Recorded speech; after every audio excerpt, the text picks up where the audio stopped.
Sutra 2.31 Jati Desha Kala Samaya Anavachina Sarvabhauma Mahavratam. Jati means class of birth, type of birth, rank or lineage. Desha means place, spot, country. Kala means time. Samaya means condition, circumstance. Anavachina means not limited, not bound. Sarvabhauma means relating to or consisting of the whole world, universal. Mahavratam means mighty vow, great obligation. Jati Desha Kala Samaya Anavachina Sarvabhauma Mahavratam. Yamas are the great, mighty, universal vows, unconditioned by place, time, and class. The five components of yama are called mighty universal vows, as they are not confined to class, place, time, or concept of duty. They should be followed unconditionally by everyone, and by students of yoga in particular, irrespective of origin and situation, and with a reservation concerning cultural phenomena such as religious ceremonies, vows and vocations of certain people. They form the framework of rules on which society is based. I believe that this universal approach should be applied to all other components, stages of yoga, without distinction of time, place, or circumstances, to lay down the precepts of a universal culture. Sutra 2.32 Sauka Santosa Tappa Swadhyaya Ishvara Pranidhyanani Niyama. Sauka means cleanliness or purity. Santosa means contentment. Tappa means religious fervor or a burning desire. Swadhyaya means study which leads to the knowledge of the self. Ishvara Pranidhyanani means resignation to God, surrender to God. God the target of concentration. Niyama means established observance. Sauka Santosa Tappa Swadhyaya Ishvara Pranidhyanani Niyama. Cleanliness, contentment, religious zeal, self-study and surrender of the self to the Supreme Self or God are the niyamas. As yama is universal social practice, niyama evolves from individual practices necessary to build up the sadhaka's own character. These five observances, according with the five sheaths of man and the elements of nature, the anatomical or earth, physiological or water, psychological or fire, intellectual or air, and spiritual ether or layers.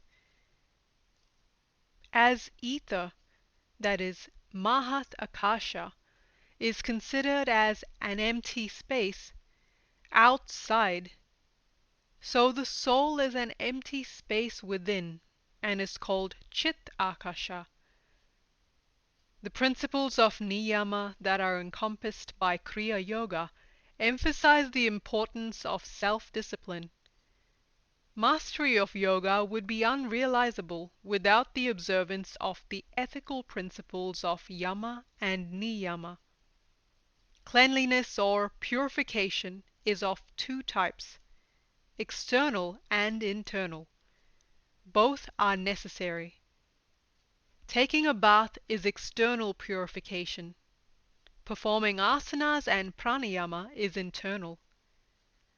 Observance of niyama develops friendliness, compassion, and indifference, and is a further aid in cleansing the body, mind, and intelligence. Swadhyaya is checking oneself to see if the principles of yoga are being followed. In order to follow these principles, one has first to decide whether one's own pattern of behavior is aligned with them or not. If not, one has to prepare one's thoughts and actions in accordance with them and remove those faults which hinder one's sadhana. Owing to desires, anger, greed, infatuation, arrogance, and jealousy, the mind is engulfed in pain. Misled by these emotions, the sadhaka loses his balance of mind and behaves unethically. Re-examination of his thoughts reduces the tendency to go wrong. The ethical disciplines of yama and niyama transform the sadhaka's alloyed or tainted mind and enable his consciousness to radiate in its own unalloyed purity. Therefore, yoga stresses that discipline is religion and indiscipline is not religion. What in fact is true religion? It is eternal and has no denominations or boundaries. It is a method knowing designed to lift each individual's awareness so that he may experience the vision of the core of his being, Atma Darshana. It sustains the sadhaka's development and prevents his downfall. It lifts him when he slips. In short, religion is the means to self-realization. Sutra 2.33 Vitarka bhadane pratipaksha bhavanam. Vitarka means questionable or dubious matter, doubt, uncertainty, supposition. Bhadane means pain, suffering, grief, obstruction, obstacles. Pratipaksha means the opposite side, to the contrary. Bhavanam means affecting, creating, promoting, manifesting, or feeling. Vitarka bhadane pratipaksha bhavanam. Principles which run contrary to yama and niyama are to be countered with the knowledge of discrimination. This sutra stresses that yama and niyama are the internal part of yoga. Sutras 2.30 and 32 explain what one should avoid doing and what one has to do.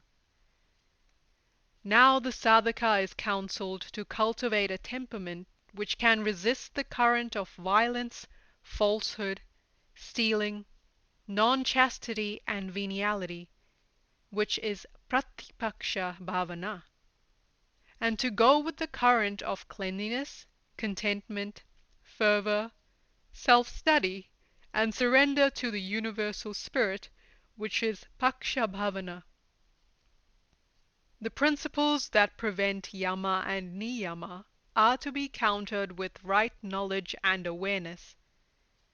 When the mind is caught up in dubious ideas and actions, right perception is obstructed.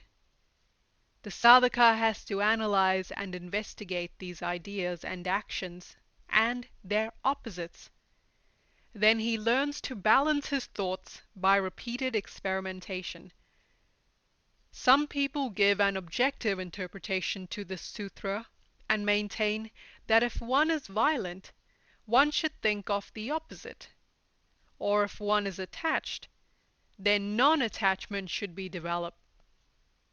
This is the opposite thought, or pratipaksha bhavana. If a person is violent, he is violent. If he is angry, he is angry. The state is not different from the fact, but instead of trying to cultivate the opposite condition, he should go deep into the cause of his anger or violence. This is paksha-bhava. One should also study the opposite forces with calmness and patience. Then one develops equipoise. Paksha means to take one side in an argument, to espouse one view, while pratipaksha means conveys the idea of taking the opposite position. Let me turn to the physical plane to help the reader understand and experience the sense of these two words. Each asana acts and reacts in its own way, cultivating health on a physical level, helping the organic systems such as the lungs, liver, spleen, pancreas, intestines, and cells to function rhythmically at a physiological level, which affects changes in the senses, mind, and intellect at a mental level. While practicing the asana, the sadhaka must carefully and minutely observe and adjust the position of the muscles, muscle fibers, and cells, measuring lightness or heaviness, paksha or pratipaksha, as required for the performance of a healthy and well-balanced asana. He adjusts harmoniously the right and left sides of the body, the front and the back, learning to interchange or counterbalance the weaker with the intelligent side brings about changes in the sadhaka. He grows, able to observe equipoise in the body cells and the lobes of the brain, and calmness and sobriety in the mind. Thus the qualities of both paksha and pratipaksha are attended to. By raising the weak or dull to the level of the intelligent or strong, the sadhaka learns compassion in action. In pranayama, too, we focus the consciousness on the various vibrations of the nerves with the controlled flow of in-breath and out-breath between the right and left sides of the lungs, and also between the left and right nostrils. This adjustment and observation in the practice of yoga fuses paksha and pratipaksha, freeing us from the upheavals of anger and depression, which are replaced with hope and emotional stability. The internal measuring and balancing processes, which we call paksha pratipaksha, is in some respects the key to why yoga practice actually works, why it has mechanical power to revolutionize our whole being. It is why asana is not gymnastics, why pranayama is not deep breathing, why dhyana is not self-induced trance, why yama is not just morality. In asana, for example, the pose first brings inner balance and harmony, but in the end it is merely the outer expression of the inner harmony. We are taught nowadays that the miracle of the world's ecosystem is its balance, a balance which modern man is fast destroying by deforestation, pollution, overconsumption. This is because when man becomes unbalanced, he seeks to change not himself, but his environment in order to create the illusion that he is enjoying health and harmony. In winter he overheats his health. In summer he freezes it with air conditioning. This is not stability, but arrogance. Some people take tablets to go to sleep and tablets to wake up. Their life has the rhythm of a ping-pong ball. The student of yoga who learns to balance himself internally at every level, physical, emotional, mental, by observation of paksha and pratipaksha, frees himself from this hellish toing and froing, and lives in harmony with the natural world. Because he is stable, he can adapt to outside changes. The flexibility we gain in asana is the living symbol of the suppleness we gain in relation to life's problems and challenges. Through paksha and pratipaksha, we can balance the three energetic currents of Ida, Pingala, and Sushumna, the three principal nadis or channels of energy. Imagine the calf muscle as it is extended in Trikona asana, the triangle posture. Initially, the outer calf surface may be active or awake on one side, dull on the other, and its absolute center completely unaware. Then we learn to stretch in such a way as to bring the excess energy of Ida equally to Pingala and Shushumna, or vice versa. So there is an equal and harmonious flow of energy in the three channels. Similarly, learning to maintain clarity and equanimity of intelligence in body, mind, intellect, and consciousness through meditation is the remedy for uncertain knowledge. To gain this state in meditation, yama and niyama must be cultivated. Success or failure at higher levels of consciousness depend on yama and niyama. This blending of paksha and pratipaksha in all aspects of yoga is true yoga. I should like to emphasize here that yama and niyama are not only the foundation of yoga, but the reflection of our success or failure at its higher levels. Take, for example, a successful godman who is adept in meditation. If he carelessly lets himself down in yama and niyama, he invalidates his claim to spirituality.